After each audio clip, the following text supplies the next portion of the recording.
Hey, so welcome to episode 2 of Antlia. Right now, players are taking their first expansion battles and are just beginning to stumble out into this big unknown world. So let's look over these players' shoulders as they ruthlessly subjugate independent lands. So remember last turn, Ormore had a Bad Omens event on his capital that gave him Misfortune 3. Well, better start listening to those tea leaves. Could have been a lot worse of a negative population event. Didn't impact him too badly, but that is still going to impact income. And let's go ahead and check out his expansion battle. So if you remember from last turn, Ermor just blobbed all of his units in the middle without scripting, including his scout, which I guess it does have a bow. It's going to contribute, but it's fine. This is a good matchup for Wolf Tribe, even though there's, like 40, 50 of these. Now let us observe the actions of an unscripted army. Huh. Doesn't seem to be too problematic for him. Loose sitting back here shooting his bow. We'll see if he managed to hit anything after that. Well, at least kill anything.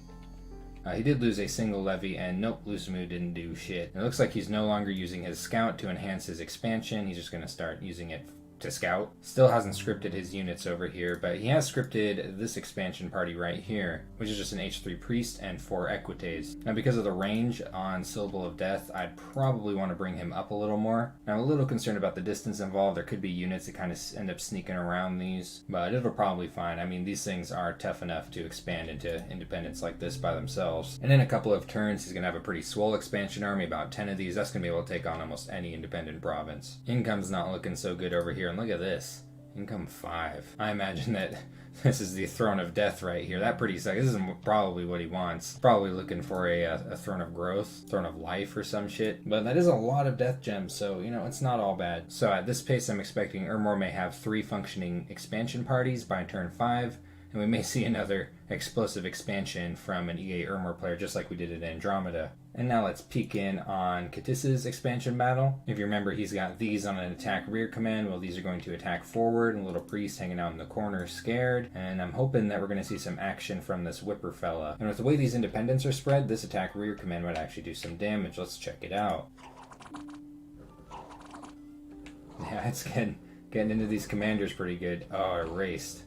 Did that whipper unit ever get a hit on anyone? Oh, it doesn't look like it. So some casualties expected against this amount of heavy infantry, but the attack rear command does seem to be functioning at least in this province. And we can now check on his bless because he has a prophet now, and sure enough, he is probably a monument with double reinvigoration and arcane finesse. By the way, these are magnificent scales. If you're just gonna have your prophet sitting around, you might as well have him preaching. And he's already got a high priest massing some snakes. These are pretty cool sacred units that Katusa has access to. We'll check them out in the next turn when he's got one. So I'm thinking that maybe he's moving this priest along to help with fort construction somewhere down the line, because he keeps moving it with the party. We'll see what his idea is with it. And his bless does seem to be focused on commanders. He does have the lizard shamans that are going to pick it up. That's going to be really nice for the communions, having reinvigoration and arcane finesse. And I suppose it's also going to apply to, things like this with his H3 damage spell. Arcane finesse is going to apply, but his big death mages aren't sacred, so. But you could of course treat a shroud like a reinvigoration item, like a pearl girdle. But yeah, his independent situation doesn't look too challenging. Keep this in mind when we get to Zabalba's turn. Oh man.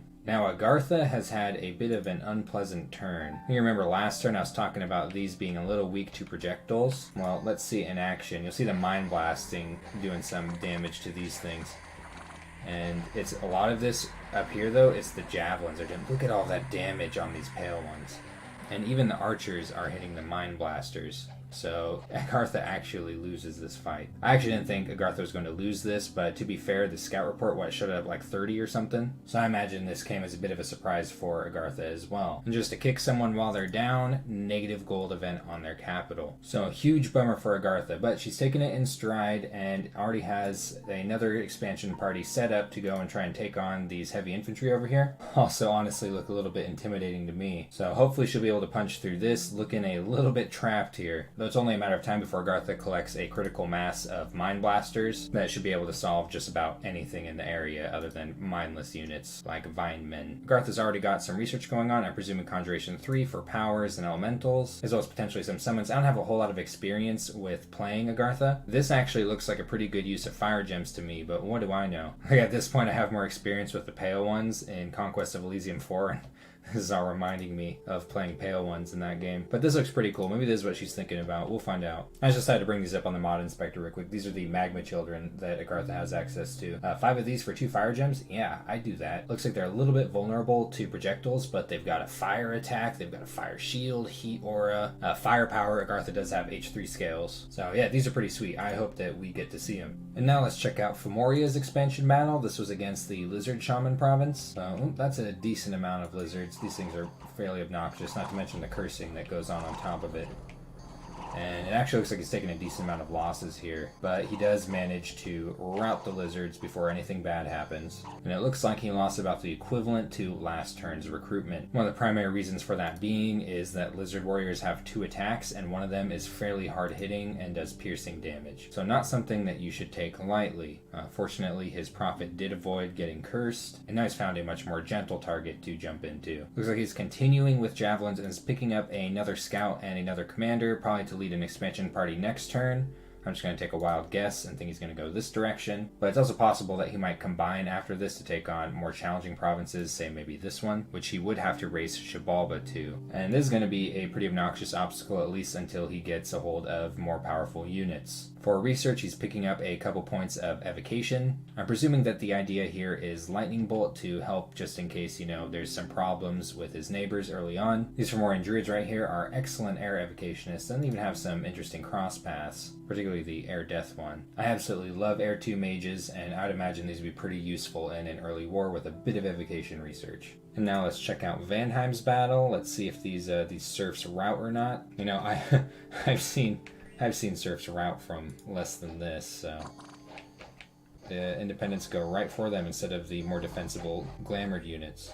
And oh look, they're routing. See, look, why did they even rout? There's so many of them left. Look at that. There only 4 of them died, and they started running away. What is it about these things? Well, they didn't quite make it off the field, so he still got a hold of them. Man, just so unreliable. And his provinces aren't looking enormously easy to take care of. But as long as he gets some javelins going, things like barbarians shouldn't be too big of a hassle. No, that's just a disgusting amount of them right there. And he's got his research well planned out. Construction 2, I think that's a really good priority for Vanheim. Dwarven Hammer, Owl Quill, and then Owl Quills give you the rest of this faster. And this is pretty alien to me right here. Thaumaturgy 4, this early on in the game with this nation, I think he could only be going for gnome lore and auspex, which I suppose is fine. There's other things I would rather personally have on this nation, like alteration, some evocation, some construction before I start thinking about this. And I don't even really, I'm the kind of person that really likes to site search with mages. I'm not a huge fan of these spells. A little less research efficient, but I'm kind of set in my ways. But what do I know? Maybe this is the big brain play here. And then he is going up alteration,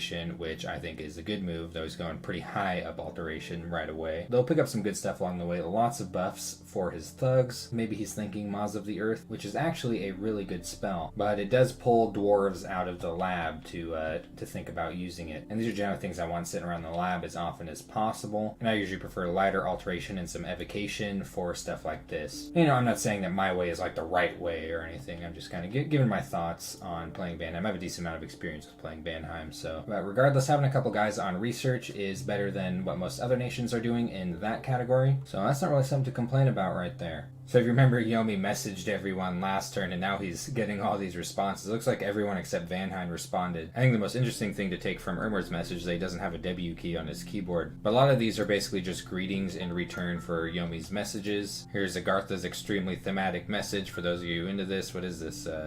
ACDC. And Oceania is expressing interest in trading nature gems for water, air, and death gems. And Yomi had a couple of expansion battles. Both are fairly interesting. Here's the archers against the elephants. And you see this? He had this on fire on large enemy monsters, but they don't fire at the elephants. This is why I prefer a fire closest command against elephants. It just seems a little more reliable. I'm not really sure why it doesn't work out that way. I thought that the way that fire large monsters works, that if it was over like size 5 or something, that units would attack that unit. But I can't say that I've actually used a designation that much. I don't know the specifics with it. Maybe someone knows a little bit better than I do. I'd love to hear about it in the comments. But he did take the province. I actually didn't think he was going to. I'm impressed. And now he's going right into a second elephant province with it. I don't think he's going to get it this time. Just not enough archers left. But, what else is he going to do with them? And oh man, I just love this expansion party. This Onishugo spawns some wolves at the beginning of every battle he's in. It looks like he got a full dice roll on them too. So we've got a full spread of wacky shit here. And you know, this actually looks pretty intimidating. So we'll see how this does. And just erases the wolves. It's actually pretty good. The wolves acted as lance catchers for the lance strikes on the cavalry. And it doesn't look like he's taking a whole lot of losses here. This thing's running up and acting as kind of a thug.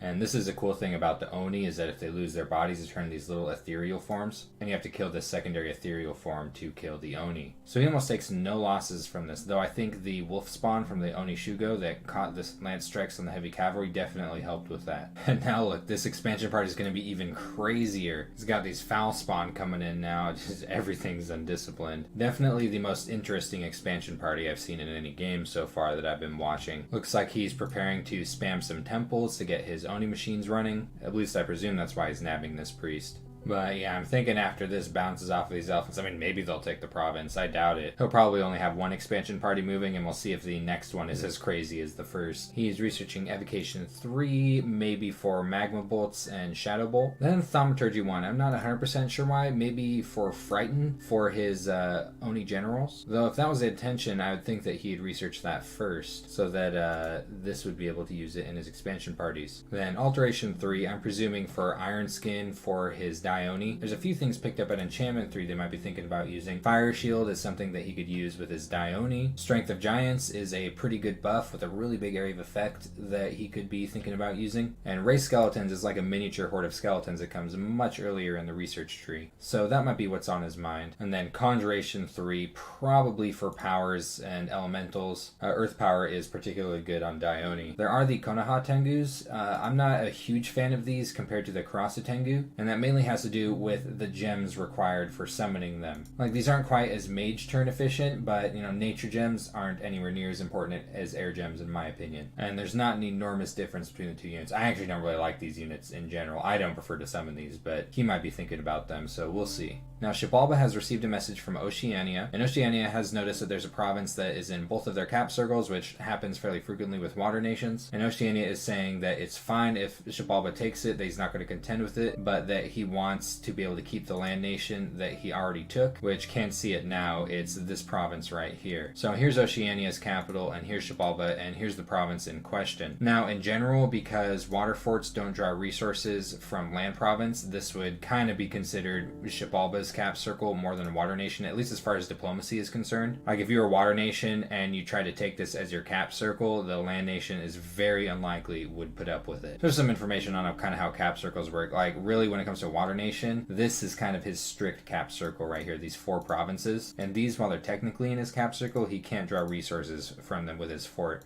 Shibalba can with this province, and same if there's a fort in this province. This is a pretty funny connection right here. You just hop right over this forest. I guess there's a little pass right here, and we'll go ahead and check out his first expansion battle. Just a bunch of bats on an attack rear command. Let's see how they do. Hopefully they land back here and not on the back end of these. And yep, it goes well for him. Sometimes they'll land on the back end of the infantry, and that would be really bad for these bats. See, they're already having issues with just the heavy infantry that are left on the field alone. So a decent amount of losses, but this is what you have to expect when you're expanding with bats. Now the question is, where does Shibalba go from here? You know, these provinces with all these projectiles, tons of furbolgs.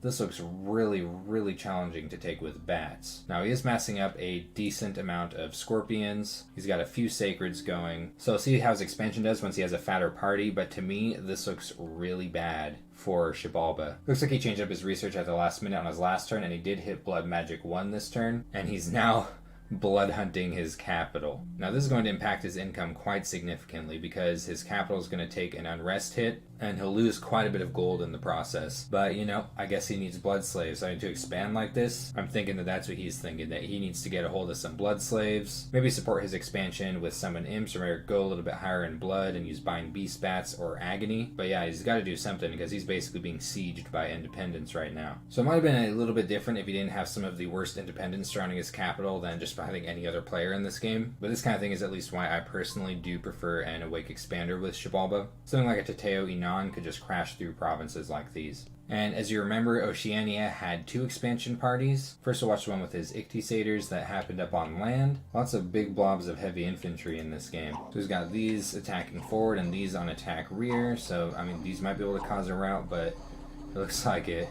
The infantry are taking enough losses anyway, so yeah, it's an infantry loss route. And I'm actually surprised he didn't lose more units to those heavy infantry. I don't have the highest opinion of these Ichthysators, but I suppose they performed well in this fight. And he only lost 6 of them against 22 heavy infantry. To me, that looks good. And then here's the more interesting fight, and that's his Kraken that he's using as an awake expander. So he's got this going through a buff cycle, while this little Ichthyosator right here is going to run up and distract the enemy army. See that? They go down to the Ichthyosator instead of toward the Kraken first. So he could complete his buff cycle and then come in here and wipe out squares of Indies. But look at all that damage that his Kraken has taken. This is why you got to be kind of careful with it. It's taking poison damage now, but he has an enormous HP pool. One risk is picking up afflictions, like Mute would be bad, it would affect his magic paths, but he does have recuperation, so if he does end up with any afflictions, he'll heal them over time. Though some afflictions can take quite a while to heal, feeble-minded in particular. But he's got this thing sight searching now, while his expansion army moves back down with it, and I'm thinking that he might combine them to take on another province, maybe this one or this one right here. It looks like he's hitting Alteration 3 and Construction 2 first. Maybe he's thinking about thugging out his Capricorns. That's what it looks like to me, at least. I can't think of what else he might be going for at Alteration 3. But these things are fairly good thug chassis. They are a little bit expensive, that's the catch. Looks like he's picking up an Afroi Lord Commander as well as some Ichthysators. There might be some overarching plan I'm not aware of here, but personally in this situation, if you look here, since you're probably not going to be using the Bless with this commander is effectively the same and is quite a bit cheaper and has some other things, like a much better map move than the Afroi Lord. But maybe he wants to pay extra for the inspirational bonus. That's fine. That's completely fine. So that's been the first turn of expansion in this series, and I will see you in the next episode for turn 4.